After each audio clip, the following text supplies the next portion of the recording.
Selamat pagi sahabat baptis, salam sehat. Saya Dr. Nicholas Benedictus Yanipar, spesialis penyakit dalam dari Rumah Sakit Baptis Kediri, dalam rangka menyambut Hari Ginjal Sedunia yang pada tahun ini jatuh pada tanggal 10 Maret 2022 yang bertemakan menjembatani kesenjangan menuju perawatan ginjal yang lebih baik.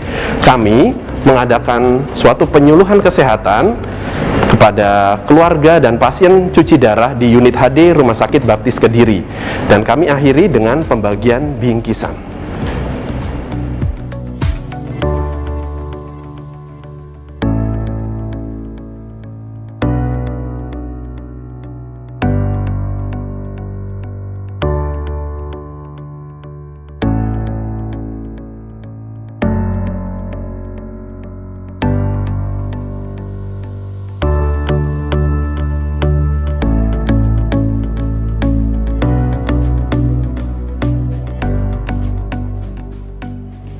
Selamat pagi, Bapak Ibu sekalian.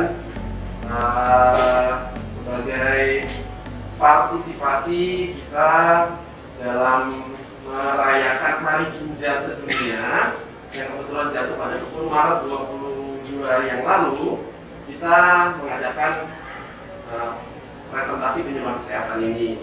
Nanti mudah-mudahan Bapak-bapak, Ibu-ibu bisa menyimak karena nanti di akhir akan ada pembagian hadiah.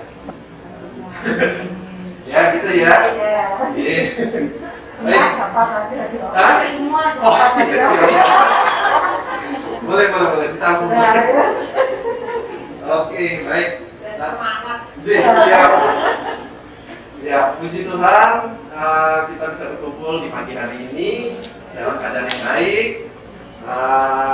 Saya akan memberikan sharing sedikit mengenai berat badan kering, ya, pada pasien penyakit ginjal kronis yang sudah menjalani cuci darah atau hemodialisis, ya. Jadi penyakit ginjal kronis di sini saya singkat PGK. Yang hemodialisis saya singkat HD. Ya. Oke, ya.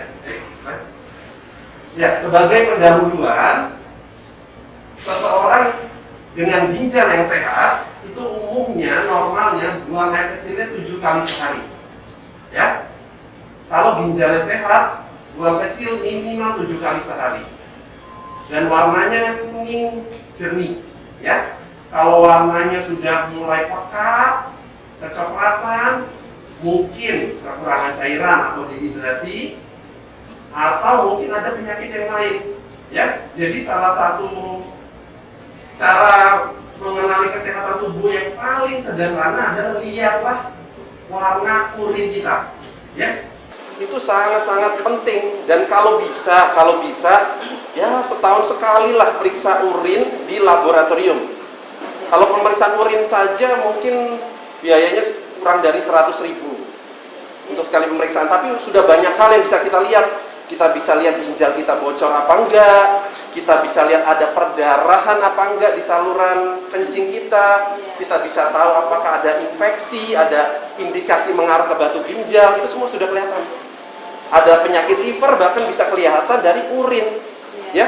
Jadi kalau boleh setahun sekali lah coba periksa urin. Tetapi kalau hari ke hari tetap, kalau buang air kecil dilihat, kalau ada sesuatu yang warnanya kok aneh, kok warnanya hijau, warnanya biru, warnanya merah, nah itu cepat konsultasi, ya. Jadi gini dok, Iya. kalau habis minum teh Iya. diminum itu Iya. air kencingnya juga agak kemerah-merahan Iya. tapi Betul Bu. tapi Jadi kalau minumnya air putih, Iya. kencingnya juga bening. betul. Memang ada beberapa makanan dan minuman tertentu yang bisa merubah atau mempengaruhi warna urin. Tapi itu kan nggak akan menetap berhari-hari gitu. Nah, seperti yang Ibu bilang, kalau minum air putih terus jernih ya berarti kan pengaruh dari makanan atau minuman. Gitu ya. Kalau besoknya sudah putih berarti pengaruh makanan. Ya, saya lanjutkan ya. Ya. Oke, itu yang ginjal yang sehat. Kalau sudah mengalami penyakit ginjal kronis, apalagi yang sudah menjalani cuci darah, biasanya produksi urin, buang air kecilnya sudah sedikit, ya. dan bahkan bisa sampai tidak kencing sama sekali. Sudah dilakukan penelitian, ternyata umumnya setelah 6 bulan menjalani cuci darah, kebanyakan pasien akan tidak bisa kencing lagi. Ya, jadi yang perlu saya tegaskan di sini, proses hemodialisis atau cuci darah bukan mengobati ginjal, ya, tetapi membantu ginjal untuk membuang racun, ya, gitu. Jadi memang proses sakit ginjalnya tetap terus berjalan, itu ya. Oke. Kemudian apa yang terjadi kalau kencingnya sedikit? Kalau kencingnya sedikit, cairan akan menumpuk dalam tubuh sehingga bisa bengkak, sesak nafas, dan berat badannya naik, ya. Nah, terus kenapa dicuci darah? Salah satu tujuan dicuci darah adalah membuang kelebihan cairan tersebut untuk mencapai berat badan kering, ya. Oke, slide. Terus apa sih berat badan kering itu? Mungkin sering dengar ya, bapak-bapak, ibu-ibu, apa berat badan kering? Ini berat badan kering, ya. Berat badan kering adalah berat badan pasien penyakit ginjal kronis yang sudah menjalani cuci darah tanpa tanda-tanda kelebihan cairan. Maksudnya gimana? Maksudnya adalah berat badan terendah yang dapat dicapai oleh pasien setelah cuci darah tanpa ada gejala-gejala tekanan darah rendah. Apa itu? Kram atau pusing, ya. Kalau cuci darah, setelah cuci darah terus kram, pusing, kayak orang mau pingsan, nah itu berarti berat badannya sudah terlalu rendah, lebih rendah dari berat badan yang seharusnya, ya. Itu sudah terlalu melampaui. Tetapi kalau sudah selesai cuci darah, badan enak, seger, nafasnya plong, kaki nggak bengkak, itulah berat badan kering, ya. Jadi ginjal yang sehat itu bekerja 24 jam sehari, ya. Sedangkan kalau pasien cuci darah kan hanya cuci darah 2 kali seminggu, rata-rata 5 jam, berarti hanya 10 jam seminggu. Kalau orang ginjalnya sehat 24 jam sehari, setiap hari ginjalnya akan membuang cairan-cairan tersebut, ya. Jadi sehingga memang wajar pada pasien-pasien yang cuci darah masih akan terjadi penumpukan cairan kadang-kadang, ya, karena ya hanya 10 jam seminggu, ya. Nah, kelebihan cairan inilah yang akan kita buang selama proses cuci darah dengan harapan pasien bisa mencapai berat badan keringnya, gitu ya. Oke, lanjut. Terus bagaimana sih caranya kita menentukan berat badan kering? Jadi yang penting adalah komunikasi antara dokter dengan pasien. Makanya setiap kali datang itu mesti saya ngobrol, nanya kondisi bagaimana, selesai cuci darah kemarin ada keluhan apa enggak, ya tujuannya adalah untuk ini, ya. Jadi nanti saya akan menentukan target berat badan keringnya berapa. Kadang saya juga tanyakan kalau berat badan segini nyaman apa enggak. Kalau enggak nyaman mungkin kita naikkan berarti, ya. Nah, dan kalau sudah tercapai berat badan kering, apa tujuannya? Tujuannya adalah biar tekanan darahnya normal. Nah, kalau pasien cuci darah sudah berat badan kering, itu umumnya tekanan darahnya akan normal dan tidak memerlukan lagi obat untuk menurunkan tensi, ya. Nah, kemudian selain tekanan darahnya normal, sudah tidak bengkak. Kemudian tidak ada pelebaran pembuluh darah di leher. Kalau ada kelebihan cairan, bapak-bapak, ibu-ibu bisa lihat di sini pembuluh darahnya akan melebar gitu, ya. Itu artinya terjadi kelebihan cairan, ya. Terus kemudian tidak ada suara nafas tambahan. Itulah kenapa saya periksa, ya, dari depan, dari belakang untuk mencari ada nggak sih suara air istilahnya di dalam paru-parunya pasien. Kemudian tidak ada keluhan sesak nafas kalau sudah tercapai berat badan kering. Itu ya. Oke, slide. Terus berapa sih? Namanya juga cuci darah kan hanya 5 jam, 2 kali seminggu. Wajar akan ada kenaikan berat badan. Berapa kenaikan berat badan yang diizinkan, yang masih oke lah istilahnya, ya. Nah, pertama, kenapa berat badannya naik? Satu, karena kencing yang keluar berkurang, ya. Kencing yang keluar berkurang, sedangkan cairan yang masuk tetap dimasukkan, tetap minum, ya kan, tetap makan, dan kadang agak berlebihan. Nah, kombinasi kencing yang keluar berkurang dan cairan yang masuk tetap atau berlebih, inilah yang menyebabkan kenaikan berat badan. Terus berapa berat badan yang naik yang boleh? Jadi gini, makanya kenapa setiap kali cuci darah, selesai cuci darah harus berat badan ditimbang, ya kan? Kenapa? Karena kenaikannya hanya boleh 5% dari berat badan selesai cuci darah itu tadi. Jadi misalnya pulang berat badan 50, berarti nanti waktu mau cuci darah berikutnya maksimal naik 5% dari 50. Berapa itu? 2,5 kilogram. Jadi nanti cuci darah berikutnya kalau bisa berat badannya 52,5 paling banyak, ya. Karena kalau naiknya cuma 5%, jantungnya aman. Itu yang penting, ya. Karena yang kita takutkan kalau pasien sudah cuci darah, takutnya kena serangan jantung, dan itu biasanya disebabkan karena kelebihan cairan, ya. Jadi diperhatikan naiknya berat badan dari pulang ke cuci darah berikutnya. Pas mau cuci darah kan timbang lagi, itu naiknya hanya boleh 5%, ya. Kalau pulang 50 berarti berikutnya maksimal 52,5. Kalau pulangnya 60 berikutnya maksimal 63, gitu, ya. Jadi berat badan pulang dibagi 20, itu bolehnya naik berat badannya. Jadi kalau ada yang pasien kita kan ada tuh yang berat badan 100 kilo, ya, dia naik 5 kilo nggak apa-apa, tapi jangan yang berat badannya 50 kilo naiknya 5 kilo, itu akan berbahaya buat jantungnya. Nanti jantungnya akan kelelahan dan bengkak, itu ya. Oke, slide. Nah, kalau berat badan kita terlalu, misalnya nariknya terlalu banyak nih, cuci darah nariknya terlalu banyak, padahal harusnya berat badan keringnya 50, kok berat badannya sampai 48 gitu misalnya. Apa yang terjadi?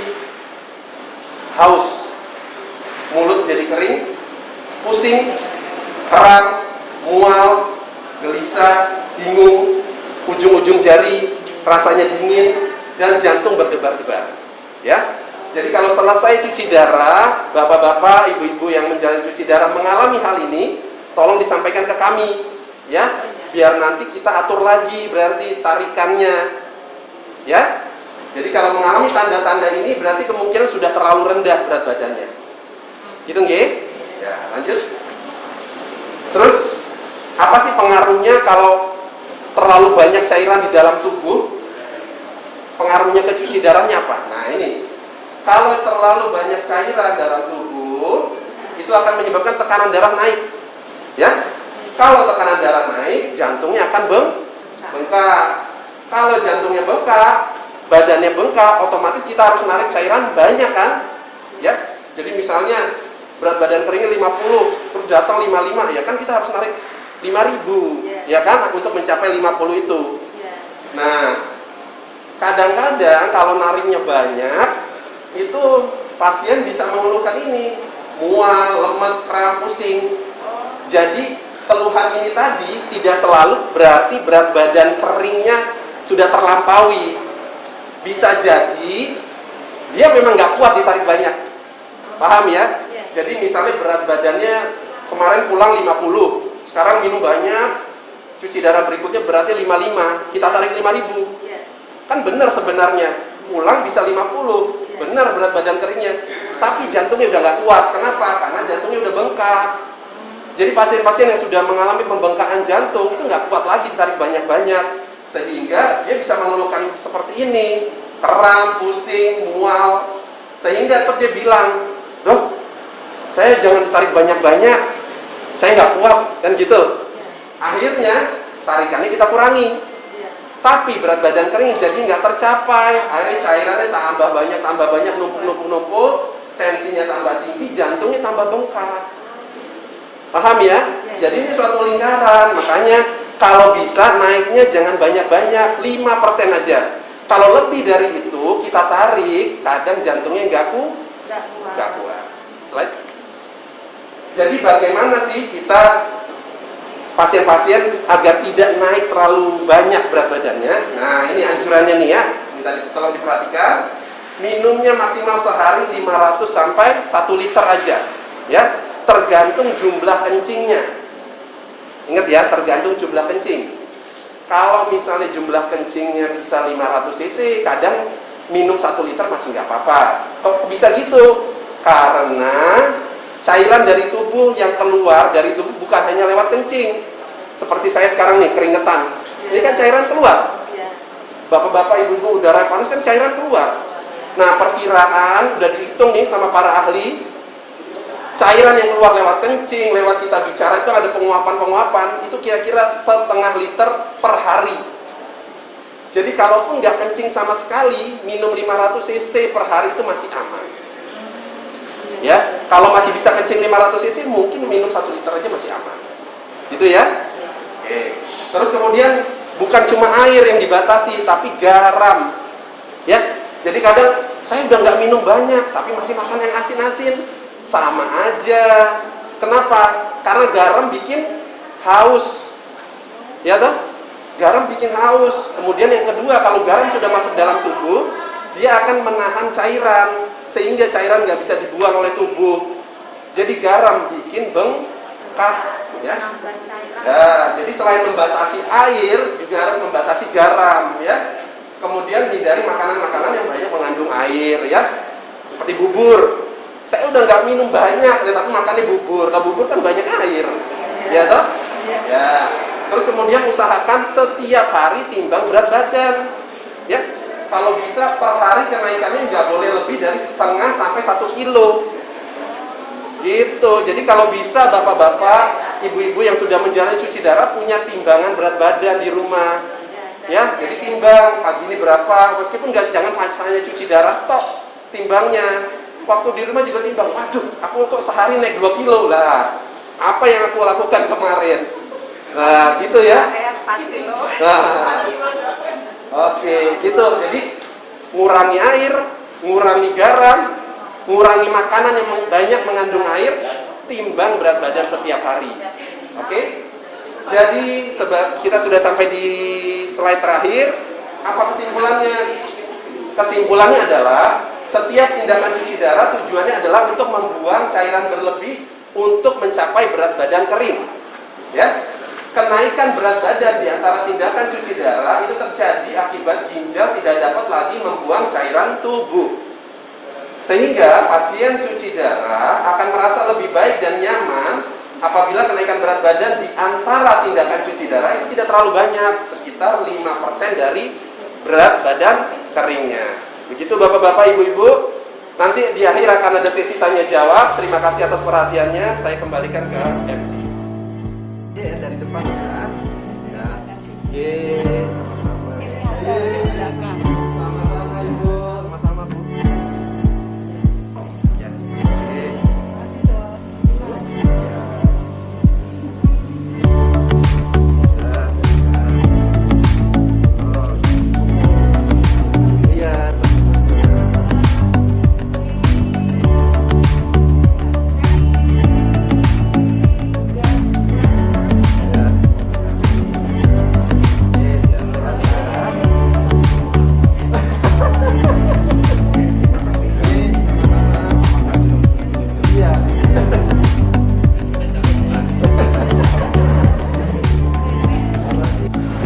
Tetap semangat. Rumah Sakit Baptis Kediri, sahabat terpercaya menuju sehat.